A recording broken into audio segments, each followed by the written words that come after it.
Die Here is my lig en my redder. Vir wie sou ek bang wees? Die Here is my toevlug. Vir wie sou ek vrees?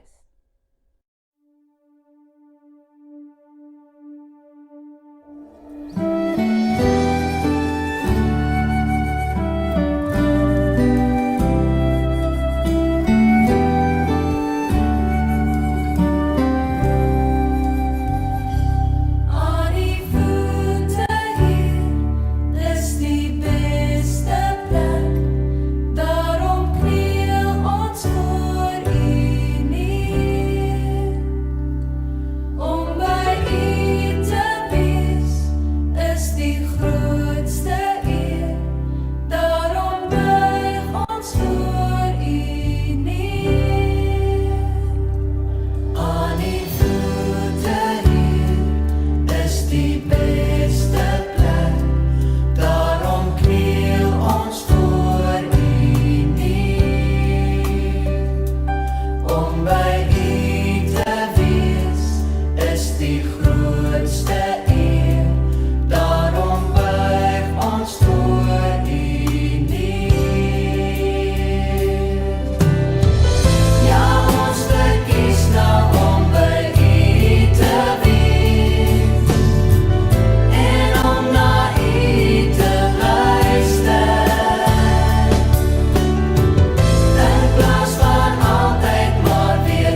Goeiemôre gemeente, welkom vanoggend in die huis van die Here. Mag die Here vanoggend jou ontmoet waar jy is. Mag jy die Here aanbid en sy genade beleef.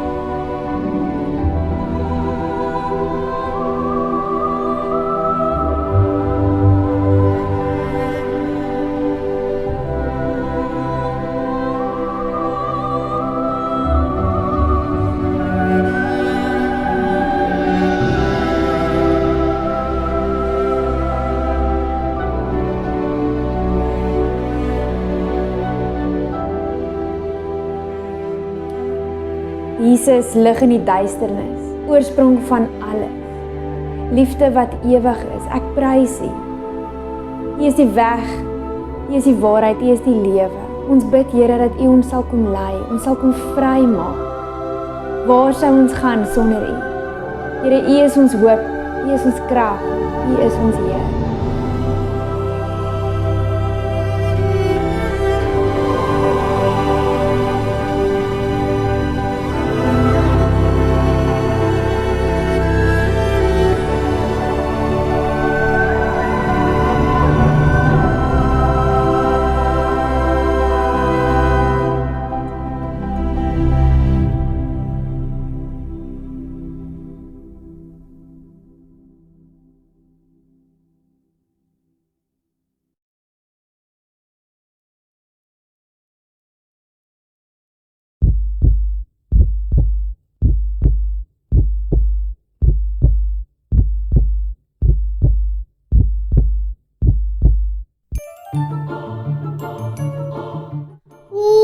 Almal is weg. Ek is so verveeld. Wat kan ek doen?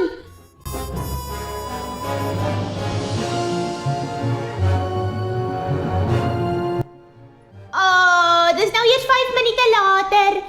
Okay, ek het 'n plan. Ek dink dis tyd vir Vila se filosofiese laboratorium van.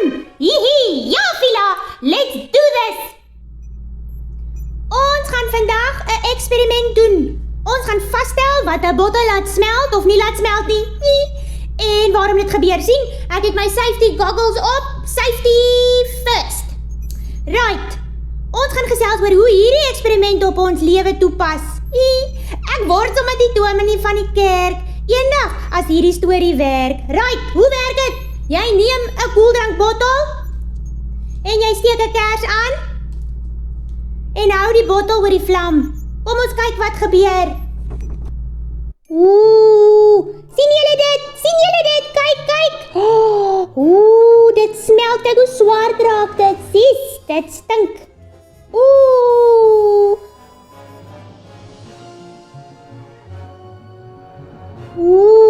Kyk hoe smelt die bottel smelt. Aita, sien julle hoe vinnig smelt hierdie bottel? Net een ou vlammetjie en woeps, net so, vou die bottel onder al die druk. Nou in die ander bottel het ek bietjie water gesit. Kom ons kyk wat gebeur. Sien julle wat ek sien? Ek is so opgewonde. Die bottel vat baie langer om te smelt. Hy wil nie smelt nie. En kyk, die water begin kook. Die bottel smelt nie. Yay! Aitsa ouens, ek wonder wat het veroorsaak dat die bottel sonder die water so vinnig gesmelt het. Vila, waarmee is jy besig? Ek hou jou nog die hele tyd op. Kom ek help jou net voor jy die huis afbrand. Die een bottel het water in gehad en die ander een nie. Die water het gekeer dat die plastiek smelt. Watter verskil het die water gemaak, Lexie? Dit het die smeltpunt van die plastiek verhoog. Sjoe, Lexie, jy is regtig slim. Jy ken verskriklike groot woorde, soos smeltpunt. Ek dink ek het ook 'n smeltpunt. As ek so warm in die somer kry, voel dit of ek ook wil smelt. Ai, Vila, jy is soos die bottel. As Jesus nie in jou lewe is nie en die lewe raak warm, met ander woorde moeilik en dit voel of die lewe jou gaan brand, kan jy vinnig brand en smelt. Maar wanneer Jesus in jou lewe is jy soos die bottel met die water. Wanneer Jesus deel van jou lewe is jy baie meer bestand teen die invloede van buite op jou lewe. Kan jy dinge soos verwerping en groepsdruk baie beter hanteer. Want Jesus is in my soos die water wat lewe gee. Hy maak my sterker en dit beteken ek is nooit alleen nie. It's not what's on top, it's what's inside that counts. Jy beter nou daardie vlammetjie doodmaak, jy gaan jou poot verbrand, Fila. Okay, ek maak so.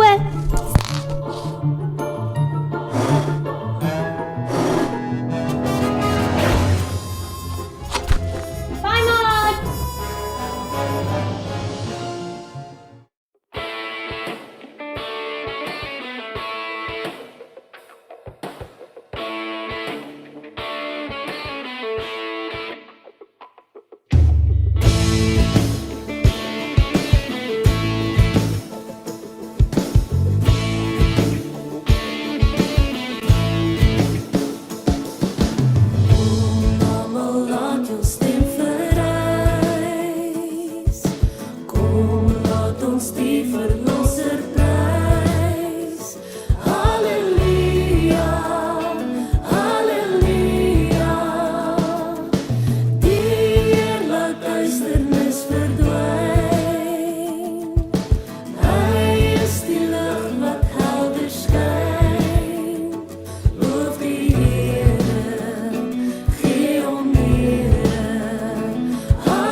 Vandag gaan ons nie doekies omdraai nie.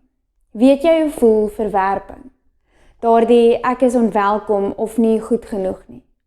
Daardie is daar iets fout met my gevoel. Waar het dit met jou gebeur? By jou werk, jou vriende, by jou familie? Besig om bles te word, tingerig kan skaars dans, is wat hulle van Fred Astaire gesê het tydens sy eerste audisie. Beethoven se musiekonderwyser het hom beskryf as hopeloos met komposisie.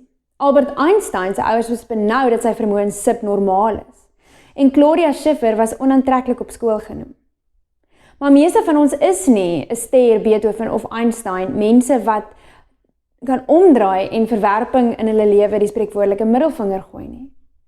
Ons hanteer verwerping die beste wat ons kan, deur te maak of dit ons nie pla nie.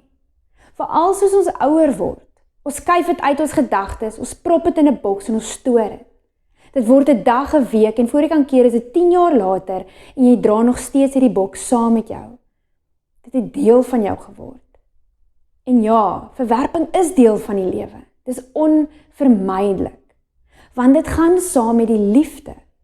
Ons kan nie anders as om lief te raak vir mense rondom ons nie. Dis hoe ons gemaak is. En met die waarheid van liefde is dat dit altyd 'n lydenspad het. Want as jy regtig lief het, word jy weerloos. Jy stel jouself bloot aan verwerping, aan verraad, aan verloning. Weerloosheid beteken dat mense met jou kan mors. Elke ouer wat al deur 'n kind verwerp is, elke kind wat deur 'n ouer misbruik is, elke man of vrou wat deur 'n lewensmaat bedrieg of in die steek gelaat is, weet dit, niks maak so seer soos liefde nie. Dawid het dit ook geweet. Ons lees vandag van die diep en die wrede verwerping wat Dawid in sy lewe beleef het. Blaai saam met my na Psalm 55. Vir die koorleier met snare spel, 'n gedig van Dawid. Hoor my gebed, o God, moet tog nie onverskillig staan teenoor my smeking nie. Luister na my gebed en antwoord my. My sorge gee my geen rus nie. Ek is ewig ontsteld oor die dreigemente van my vyande en oor die druk van slegte mense op my. Hulle wil my met onreg breek. Verwoed stook hulle vyandskap teen my. My hart krimp in mekaar in my. Doodsangs oorval my. Vrees en skrik oorweldig my. My hele liggaam bewe. Ek het gedink, ag, as ek maar vlerke soos 'n duif gehad het, sou ek wegvlieg en 'n woonplek soek. Ek sou ver wegvlieg en in die woestyn gaan bly. Ek sou haastig probeer wegkom van hierdie onstuimige wind, van hierdie storm af. Dryf hulle uit mekaar, Here. Maak hulle taal onverstaanbaar vir mekaar. Ek sien geweld en oproer in die stad. Dag en nag maal hulle rond op sy mure. Daar binne is onreg en onheil. Daar heers wanorde in die stad. Op sy pleine is daar net verdrukking en bedrog. As dit nog my vyand was wat my smaad aangedoen het, sou ek dit kon verdra. As dit 'n teenstander was wat my wou verneder, sou ek hom kon probeer vermy. Maar nou is dit jy, 'n man soos ek, my maat en my goeie vriend. Ons was nou aan mekaar verbonde. Opgewonde het ons saam na die huis van God toe gegaan. Mag die dood my vyande oorval. Mag hulle onverwags neerdal na die doderyk, want in hulle huise en harte heers daar boosheid. Maar ek roep na God, na die Here wat my sal red. In die aand, in die môre en in die middag. Heeldag kla en sug ek, en hy hoor my roep. Hy sal my lewe red en my die oorwinning gee. Al is daar so baie teen wie ek moet veg.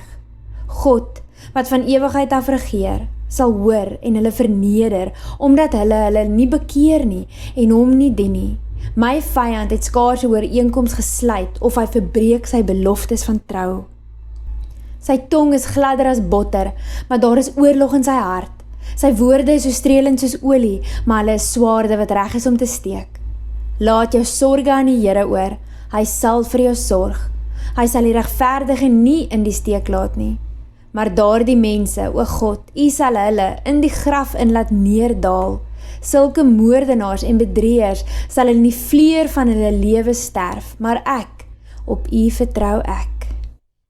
Absalom was 'n eerste klas rot, bitter skelm. Hy het na die hekke van Jerusalem gegaan, daar waar mense op pad was na die koning sy pa, en hulle tegemoet gekom en met hulle begin gesels. Welkom hier, wat maak jy? Jy kom met die koning gesels om jou saak voor hom te stel. Ai, jy kom so ver, ek is so jammer. My pa is te besig.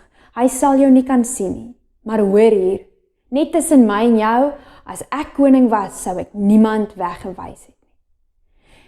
En so het Absalom begin om mense rondom hom te versamel, wat teen sy pa was en vir hom was. Op 'n dag oortuig hy sy pa Dawid om hom te stuur na Hebron. En dan gaan hy. En in Hebron stel hy dan vir hom 'n hele weermag saam, wat hom help om sy pa te ontroon. Dawid het bang geword vir Absalom. Hy wou nie Jerusalem in 'n bloedbad verander nie. Veral nie oor sy eie kind wat hom verwerp nie. So Dawid vlug in die woestyn in. En in hierdie tyd wat Dawid vlug, skryf hy dan Psalm 55. Dawid was op 'n baie slegte plek. Sy eie seun verwerp hom, wil hom ontroon, selfs doodmaak. Sy vriende maak planne teen hom. Die volk oor wie hy koning is, haat hom. Sy getroue raadgewers gee nou vir Absalom raad. Sy gemors. En teen hierdie tyd is Dawid al oud. Hy kan nie meer veg nie. En dis nie hoe hy oud wou word nie. Hierdie is 'n swaar las en is groter as wat hy kan dra. Dis te veel vir hom. So Dawid doen wat hy dink die enigste uitweg is en hy vlug. Hy sê hy wens hy was 'n duif wat kon wegvlieg. As hy net kan ontsnap van sy eie lewe. Daar is baie mense wat vandag leef in omstandighede soos Dawid. Ouers wat leef met kinders wat rebelleer teen hulle. Mense wat teleurgestel word deur vriende.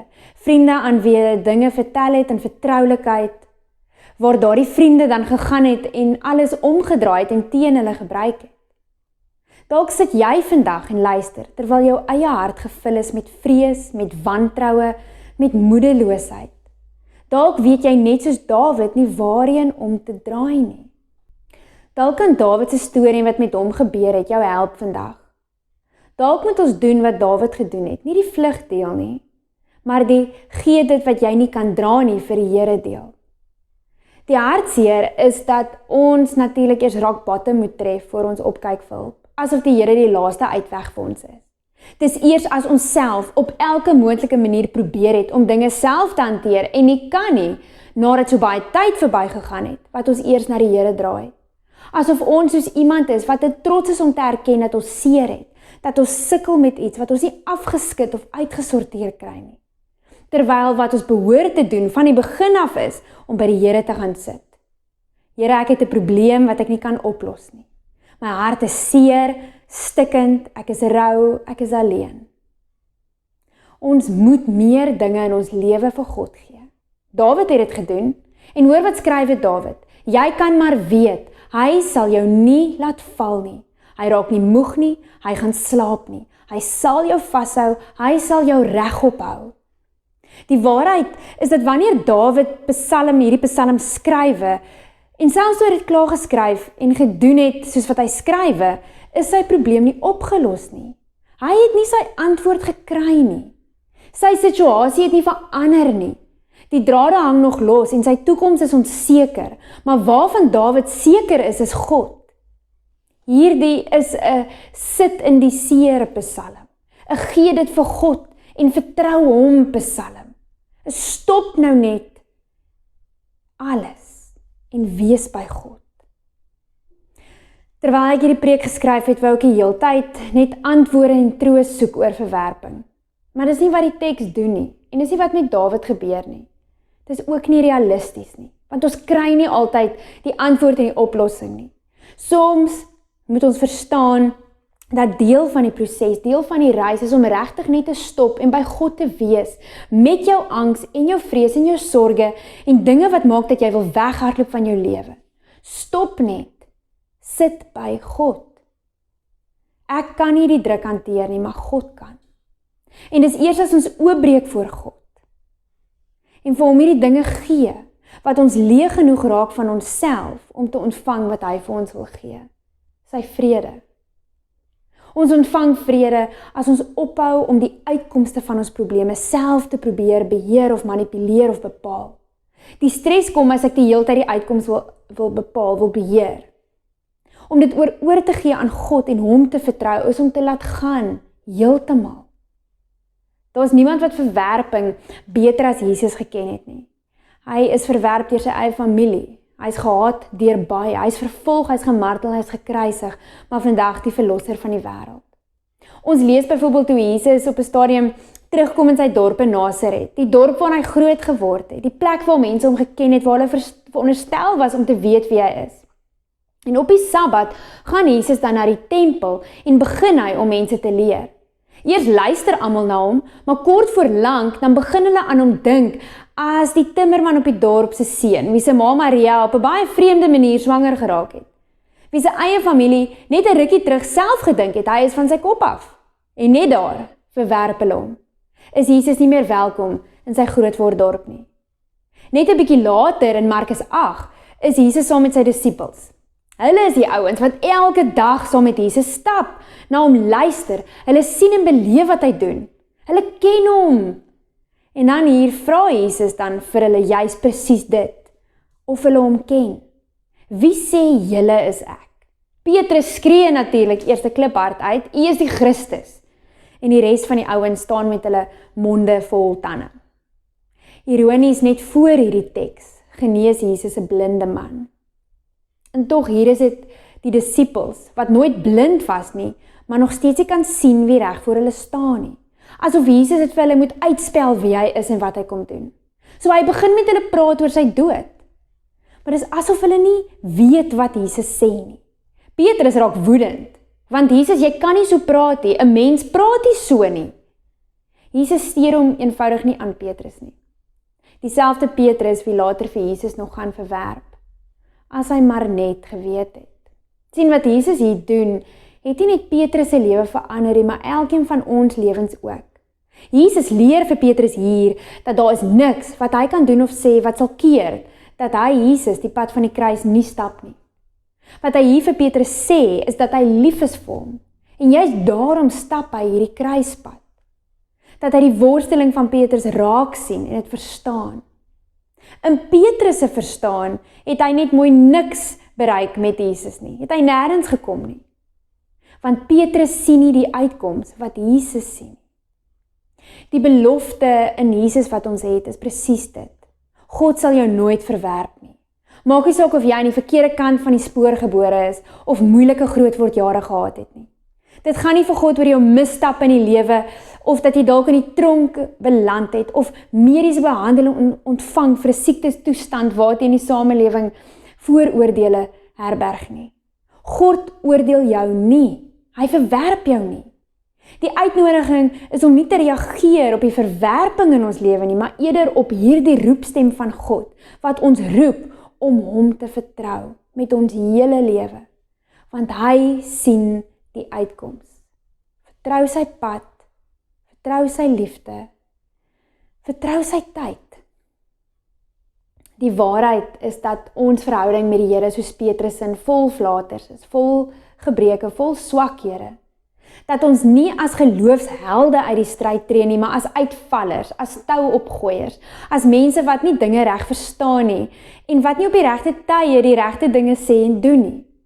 As mense wat eintlik die heeltyd skewe spore agter Jesus aanloop, met koppe wat draai en voete wat wil afdwaal. Maar ten spyte van dit is daar niks wat ons kan doen wat God minder lief gaan maak vir ons. Wat die kruis onwaar kan maak nie. En daarom kan ons al hierdie dinge wat ons so seer maak, al die morsige en pynlike besonderhede van my lewe aan God toevertrou. Kan ek by God gaan sit en my hart met hom deel in die seer, sonder om antwoorde en oplossings en oop deure te sien. Kan hierdie lewe van lyding, van verydelinking en verganklikheid aan God gee en hom vertrou dat hy dit sal omskep in heerlikheid. Amen.